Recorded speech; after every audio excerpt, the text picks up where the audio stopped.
Hey everyone, Michael here with Hello Cupcake It's Me, and today is October 4th, 2023, and thanks for hanging with me. If you haven't done so already, hit like and subscribe, then head on over to podcast.hellocupcakeitsme.com to check out the podcast that's done every Thursday, and then go give hellocupcakeitsme.com some love, follow me on all the socials, and check out the links down below. How the hell are y'all? We're already in October. And, as of today, Hello Cupcake It's Me celebrates its 10th year in existence. So, yay us. It's been a huge, roller coaster, just up and down and everywhere in between.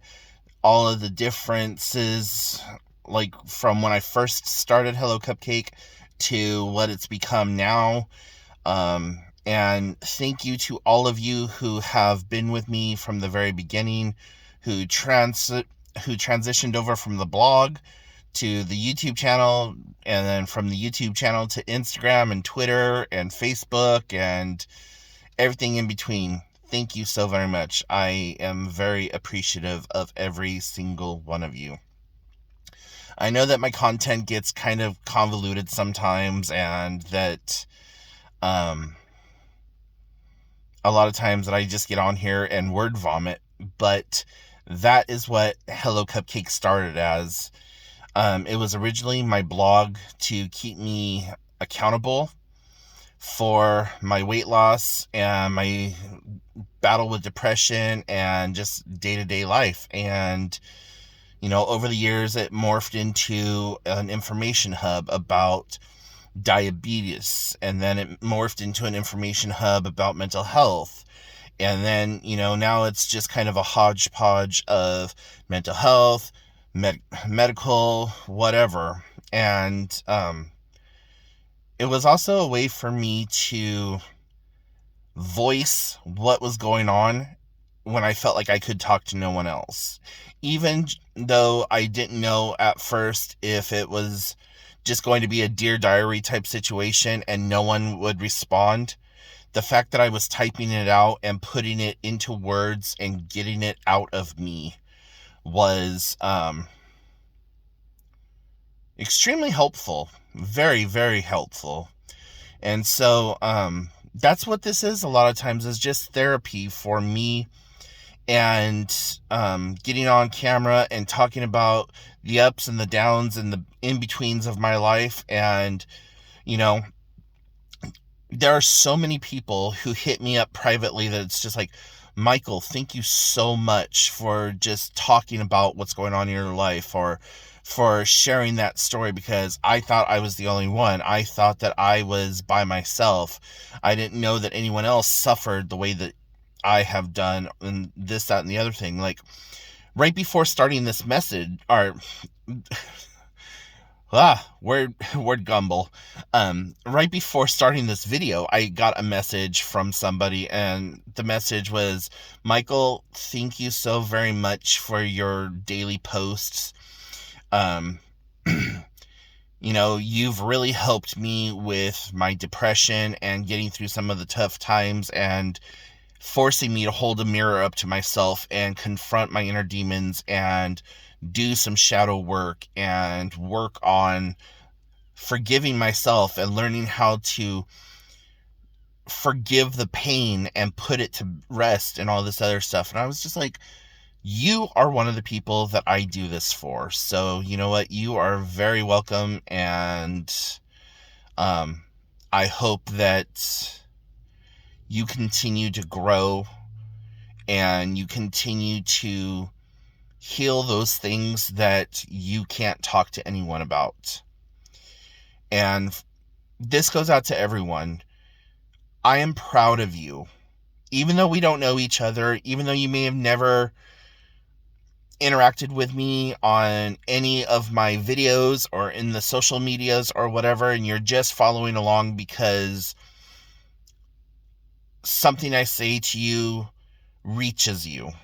You are doing the best you can with what you have available to you. Forgive those who have trespassed upon you and who have caused you pain, not for the fact that they did those things to you, but forgive them and yourself for not having the strength, the wisdom, or the fortitude at the time to move forward and to stand up for yourself and say, no, you're not going to treat me like this. I deserve better. And, there's a lot of things that we are carrying around and are trying to heal from that we can't talk to other people about because we're afraid of how people will view us. We're afraid of what that will do for our friendships, for our families, for our whatever. And so we walk around holding all of this pain, all of this hurt, all of this sadness in, and harboring grudges or resentments for people who may not even be part of our life, or that are still part of our life but will never ask for forgiveness or apologize or whatever because they don't feel that they've done you wrong, or that they just don't remember doing that to you, or even know that you took what they said or what they did as a personal offense. And so holding grudges and being angry and bitter is like drinking poison and expecting the other person to die. It's not going to happen. They're living their best life while you are still haunted by the actions that they forced upon you, or the transgressions that they forced upon you, or whatever they did. You might have been raped or molested. I was molested as a child several times, in fact. Did I hate the person who did it? No. Did I forgive the person? Not at first. It wasn't until I was in my mid-20s that I forgave the person. And I didn't forgive the fact that they forced themselves upon me. I forgave in the sense that I didn't have control of that situation at the time. I didn't have the ability to stop what was happening at the time. And so now I have no feelings toward that person. For a great deal of years, whenever that person came around, I kind of sank into myself, and it was because I was forced to be around that person because they were, within my social sphere, and I couldn't do anything about it because it wasn't my social sphere. It was my parental social sphere. And I tried to talk to my biological mom about it, and it was dismissed. I tried to talk to several other people about it, and it was dismissed. Like it was somehow my fault, or that it didn't happen, that I was just being dramatic or whatever else. So, I was just like, okay, cool, fine. This is my cross to bear silently, and I will go forward with it. And so, now I'm at a place where, like I said, I have no thoughts or feelings about it. Like, was it wrong? Technically, yes. Does it keep me awake at night? No. Do I still feel pain, scared, sorrow, I don't. I'm just like, yeah, this is what happened. It's kind of like waking up and putting on your shoes. It's just, it happened yesterday. It happened today. It'll happen the rest of my life. And that's my healing journey. And that's something I don't think I've ever really talked about here on this platform or any platform. But, it was my step that I had to make. I had to put that aside. There's stuff that my biological mother has done to me that is emotionally scarring. Thinking about, like, that's not what a mother should do. But,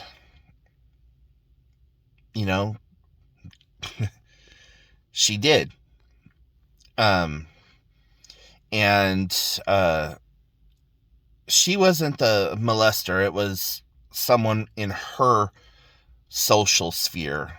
But I'm talking about, like, all of the childhood trauma and the disassociation and, like, treating me more like I was an inconvenience than a child.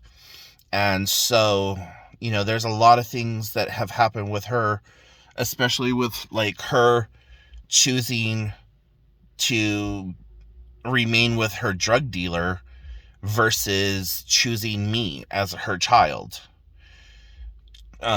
Choosing to cause drama and chaos in my life instead of providing me a home of love and stability. There's a lot of things that I fault her for, and there's a lot of things that I have also forgiven her for. There are some things that I can never forgive her for, and I try. And my thoughts and feelings toward her is that I love the idea of her, but I cannot love her in the capacity of a mother. I feel like we're more of acquaintances than mother-son. When you hear me talking about my mom, I usually make the distinction between my mom and my biological mother. And that's because my mom, who is technically my stepmother and who came into my life at the age of 17, has been more of a mother to me in the last 20-something years than my biological mother ever has. And so, I make distinctions between people, and I collect mother figures, but, so when I'm talking about my mom, I'm talking about my stepmother because she is my mom. She stepped up, she accepted me, every part of me. She accepted every single part of me and made me feel loved and protected and just secure. My biological mom never did any of that. It was always like get the hell away from me, or I don't have time for this, or I don't want to do that, or whatever else. And very selfish person. So, there's a lot of healing and there's a lot of hard feelings and stuff that I'm still dealing with. So, long story short, whatever you're dealing with that you can't talk to anyone about, whatever you're going through, whatever cross you're bearing silently, I'm proud of you. I am proud of the person that you are, how strong you are to wake up every morning and not get in the self-checkout line. I'm proud of the accomplishments you've made, even if it's not big in anyone else's world, it's big to you. And that's all that matters, is that you feel accomplished. You can't live your life hoping for others to love you the way that you need to be loved. You can't live your life for everyone else's happiness. You can't do for others if you don't do for yourself. And you got to learn to stop pouring into others' cups when you have nothing to give for yourself. Because a lot of people out here are cups with a hole in it, and no matter how much you pour into them, they're never going to be filled, and it's always going to leave you empty for when you need your cup. So just know that you are loved, either by your family, by your friends, or the people that you call family. Family doesn't necessarily mean blood. Blood just means you're related. Family is family. You know, be it your emotional support animal. That's family. Just know that you're loved and that you are seen, and that the world is a little bit brighter because you're in it. And this is 100% not the direction I wanted to go with this video today, but my spirit is telling me that I need to talk on this, and I just want to get that across, because there's not enough of it. There's not enough of us talking about our healing journey. There's not enough of us supporting each other. And with the climate today being what it is, it's easier to type out a whole bunch of negative bullshit on a keyboard and post it on somebody's Instagram or Facebook post or whatever else, and not leave words of encouragement, words of love, words of healing. And so I'm feeling it in my spirit right now to put that out, that regardless of who we are to each other, if I'm just this fat white dude who's on Instagram or on YouTube, or a disembodied voice on a podcast, whoever I am to you, if you find any value in my words, in my videos, in my content, you're seen, you're heard. And I want you to know that I appreciate you, and keep doing you. So, anyways, I'm done talking about this now. So, yeah, I'm going to let you guys go, and I'll catch you all up on what's happened throughout the week on the Saturday check-in. Saturday check-in may be a little late because I might be going over to Seattle this weekend. So, yeah, I'll try to update you throughout the day, or I'll just make an update once I get home. So it's probably going to be first thing in the morning or later that evening. So I don't know, but I'm going to try to get this. I'll try to update you guys on Saturday about everything else that's going on in my life right now. But anyways, I love you all, and I will talk to you all later. Bye, guys.